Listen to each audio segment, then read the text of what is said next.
বন্ধুরা, কালকে 21শে মার্চ 2024 কালকে নিফটির প্রেডিকশান করব।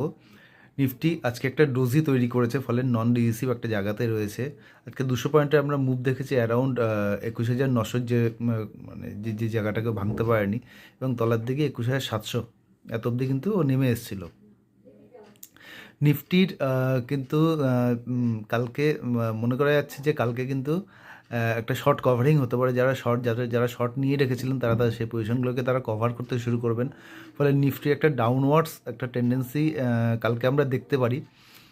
সুতরাং যারা আমাদের অপশন নিয়ে কাজ করবেন কালকে, তারা কিন্তু কালকের এক্সপায়ারি কিছু করবেন না, নেক্সট উইকের এক্সপায়ারি নিয়ে কাজ করবেন। এবং নন ডিসিভ যদি আপনার কোনো স্ট্র্যাটেজি থাকে, যেমন স্ট্র্যাডেল, সেই স্ট্র্যাটেজি নিয়ে কাজ করলে